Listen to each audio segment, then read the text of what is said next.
Welcome back to Becoming Better Together. I'm your host, Brie. Let's get started. All right, so it is no secret that the coaching industry right now is absolutely exploding. The whole knowledge broker space. If you follow Tony Robbins, if you follow Dean Graziosi, maybe you're selling courses, maybe you're seeing courses just pop up everywhere. This industry is exploding right now. I didn't even know what it was 2 years ago, if I'm being totally honest. And so what I want to do today, because I talk to so many coaches, so many course creators, so many people that are wanting to join this revolution, this space where people are selling education, they're selling knowledge online through courses that is specific to what you actually need. It's not going through a college course, it's very different. It's if you want to learn how to be better in sales, you can buy a course that teaches you directly for your industry how to be better in sales. And this is exploding. In recession, that is expected right now, and I say this in quotes if you're listening on the podcast, we are fearing what's coming up. And I hear this every day with everybody I talk to. Oh my gosh, what's going to happen? The economy this and the economy that, and recession, the big R word. Coaching is one of the paths right now, one of the careers, one of the opportunities that is expected to continue to grow even if we hit recession by at least 6% year after year after year for the next 5. And it will happen. Look online right now, guys. Coaching is everywhere. And it's so good. It's so good. And so if I'm being honest, I didn't know what this was 2 years ago. I had no idea. I had no idea what kind of scale this was going to start to explode into. I had no idea that it was lucrative. For me, when I looked up life coaches, the average coach makes about $12,000. I was like, that can't be real. Why would I ever want to do this? Life coaching, very different than business coaching, okay? But there is a way to be an amazing life coach. There is a way to use your skills and your talents and your abilities to go serve people in your zone of genius and actually make a career out of it. Make money doing it because you're serving at a level that people need to buy that information from you. And what we do as coaches is we collapse time. We are the bridge from getting from one place in life to another much further place in life without you having to actually go through all of the painstaking mistakes that some of us make. And so today I'm going to share 5 things I wish I knew my first year of coaching that I had to figure out. And so hopefully if I could be the bridge for you today, if you're questioning like, what is this coaching space? Should I get into it? I have skills, I have knowledge, I want to share it, but I have no idea how. Is it scary? Maybe, but if I can spare you and I can teach you 5 things that really I wish I would have learned earlier, but I'm glad that I had to learn these now so that I can spare you. 5 lessons that really, really hit me hard my first year doing this online for the first time, because again, I was brand new to marketing online.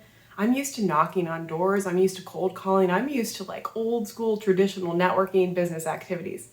Marketing on social media, whole new ball game for me. So I had to go from nothing to understand how to play this game and how to do this. And now I'm everywhere. Now I'm on Pinterest, now I'm on YouTube, I had to learn all of it from the ground. So it was quite the first year, if I'm being honest. It's about 18 months now that since I started the LLC and really started getting hardcore into coaching.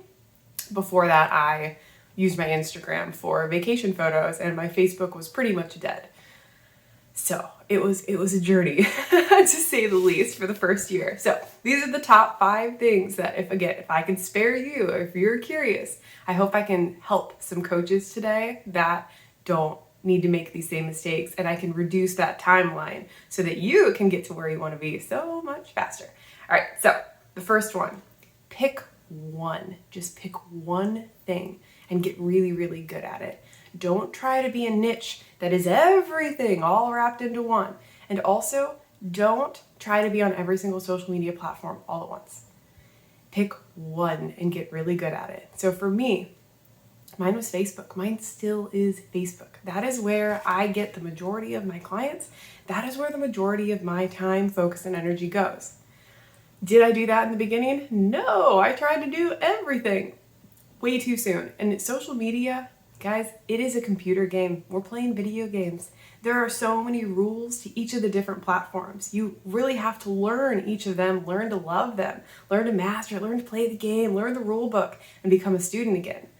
And if you just assume, no, I'll figure it out on my own, you're wrong. You can, but it's going to take you a lot longer than if you pick one, really dive deep, really focus on it, get good at it, and then move on to the next. And I see so many people trying to spread themselves so thin because it's like, oh, I make one piece of content and I'm told I need to produce 7 different things from it, put it 7 different places, but then we don't know how to follow up on all 7 platforms, right? And so please pick one. And I scattered myself in the beginning. I tried to learn them all at once, and really I could have focused all of my time on Facebook and probably had a bigger profile by now. I realized that after year 1, and I've spent a lot more time and efforts just building this, and now it's let my business explode to a point that I have a team, I've hired help, I can do all these things, so now I'm on every platform. But before, I was trying to do it all on my own. Big mistake. It sucked a lot of time away from me. It also sucked a lot of belief away from me. Because I'll be honest, when you start to get a following somewhere and then you move platforms and you start at 0 followers, that's an ego hit. That can be a hit to be like, ooh, I don't know if I want to start here from 0 again. And I see this with a lot of coaches too, where, well, I'm really good at this one now. I don't want to move on. You do need to move on, but only after you've mastered one, then move on to the next one. That, if I could give myself time back, I would. So 1, get really good at one thing, master it before you move on to everything. Don't spread yourself too thin. All right. Number 2, love your clients. Do not listen to them if they're trying to give you advice though. And so this happened to me too. I love my clients. I love everyone I have worked with. However, sometimes they get so excited about you and your business, they're going to give you advice. They are going to be like, you should do this, try this, connect with this person. Why don't you try this free class and this webinar and blah, blah, blah. Help my son, help my wife, help all of these people. And I love my clients for wanting me to help more people and to spread that impact and to do group programs and to do memberships and to do free levels and to try to, it was too much. And so again, I squirreled. Oh boy, did I squirrel in my first year. Okay, year 2, very different. But year 1, I was a squirrel. I would get good sort of at one thing, and then I would listen to everything outside of me and try to help everyone outside of who I was already helping, but not serving in a way that was really helping effectively. And so I did build a course on the side, never launched it. I did build a program for teenagers, never launched it. I did try the YouTube channel before, didn't get serious about it though, but it was a dream because someone told me I should. And so I got excited about these things because my clients were excited about it and they wanted to see me here on YouTube. They wanted to see the podcast. I wasn't ready, but I would try these things and I would go down a path and then my business would stall. Be like, oh crap. All right, let me veer back to that one thing to get really good at, which was one-on-one coaching. I love one-on-one coaching. I'm very good at one-on-one coaching. I also really liked group coaching. However, I did a group program because I started to listen to other people that couldn't afford one-on-one, and I wanted to serve everybody fast. And group coaching stalled my business for 4 months, if I'm being honest. And so I see this is for you, my coaches out there. I see this all the time. We want to bring on group. We want to do it fast. We want to do it early. I want to serve so many people. But it can bottleneck your business so fast because group coaching takes a ton of time. It takes a ton of effort. It takes a ton of enrollment calls. If you're really trying to get the right people in your group, they're going to be impacted by it. And so again, my business, group coaching, the month that I did it and sold it, it was great. It was the best month I've ever had. And then all of my time went to it. I didn't enroll one-on-one clients for 4 months and it completely stalled my business and then put me, if I'm being honest, back into imposter syndrome. Like, I don't even know what I'm doing anymore. I'm serving more people than I ever had. And yet I feel like my business is failing. And so if you're considering group, make sure you aren't doing it too soon and that you have filled up and you've mastered the one thing that you start with, whether it's course building, whether you are starting with one-on-ones, whatever it is. Don't jump the gun on yourself because you're listening to outside influence. Go with your gut when you are ready. when you know that you've got capacity because you have systems in place for everything else. I didn't have my systems totally down. I didn't have the size of the team that I have now. If you're going to do group, you need a team. That is something else I learned so fast. I did it all myself. I built it all. I coached it all. I was doing lessons 3 days a week. It was just a lot. It was a lot. And so make sure that you have capacity yourself when you start doing things and you start expanding on that level. And then again, I love that if this resonates, if you are trying to serve so many people at once, make sure that you have the help and you have the capacity, because I did not at the time. I was a one-woman soldier and it did not work out to the best of my ability. It really stalled things, and I think I could have been a lot farther right now, if I'm being honest. I have the group program, I have it built, I can use it again later. However, it definitely was the bottleneck for way too long. All right, so love your clients. Do not listen to them when they tell you you could and should be doing things, and maybe you don't have the capacity yet. All right, so number 3, someone else's results are not yours. And so this hits on 2 ends. One, like, don't get caught in that comparison trap of, oh, on Instagram, like, this person is in the same niche, they started around the same time and they have exploded, and yet I'm sitting here like a duck. I don't know what the hell is going on. Like, don't compare yourself, but more than anything, don't let your client results rock you. And this happened to me too and sent me into imposter syndrome about the same time after the group coaching got launched and started going, and I realized, like, oh my gosh, this takes so much time and energy and effort. It was good. But again, big lesson there. So do not let your client results shake you, because you are not your clients. Their results are not yours. You can lead a horse to water. You cannot make them drink. And so if you have certain clients that are underperforming, do not let that shake your confidence. Do everything in your power to try to help them, but you can't prospect for them. You cannot build the business for them. And I had to learn this the hard way. And so when my clients would have a bad month, I thought I would have a bad month. And I let myself have bad months, because if they weren't getting results, to me, in my mind, it meant I was a bad coach. And I know that it's going to resonate with some of you. That is not true. That is not true. Because some of my clients are getting amazing results, but there were a few that would lag behind, and it would rock me. And then I would feel small because I felt like I wasn't doing them a service, even though the same coaching, the same training, the same systems, some people just excel. Again, you can lead a horse to water. You cannot do the work for them. And so that was something that I had to learn when I lost a client the first time, because they were not getting results, because they weren't doing the work. It rocked me. It rocked me for like 2 months, and I thought I didn't know what I was doing. But again, I had this other list of clients that are crushing it, but I let one person totally shake my confidence. And so I know that I've got coaches that are going to hear this and be like, yep, this happened to me too. Your clients' results are not yours. And don't only focus on the bad. Focus on the reality in front of you. If you've got 10 people that are crushing it and just one that is struggling, don't attach yourself to that one and say, oh, it's because I'm a bad coach. That is not true. And that is exactly what I did. I went through imposter syndrome and I got small for a while.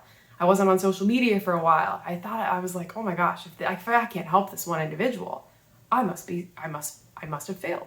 That is not true. And that took me out of the game for way too long. So hopefully I can spare you there. Your client results are not your own. Now, if you're seeing a pattern, you've got 11 people and all 11 suck, you probably need to change something. But again, focus on what the reality is. Don't make it worse than it is. All right. So if one is lagging behind, maybe they're not your ideal client. Maybe they need to have a reality check and they need to put in the work. It's not on you. All right. So their results are not yours. Okay. Number 4, ask for help. Ask for help when you're going through these imposter syndrome phases, and they're going to happen. They still happen. We go through the cycles of belief and low belief and non-belief and all kinds of belief out there. So we go through cycles. It is normal. Being an entrepreneur, being an online entrepreneur where you hear everybody else's criticism, this is not easy, guys. And so ask for help when you're feeling low. And I did not do this for long enough. And with that, hire help before you think you're ready. Because again, the coach's job is to create a bridge to get you to collapse time on itself so that you can level up, you can do things faster, and you don't have to make these same mistakes on your own. You can learn from somebody else's. And so hire help before you think you're ready, because it will save you so much time and so much heartache. And I waited for way too long to hire additional help. I went through an original coaching training program, had coaching, and it was amazing.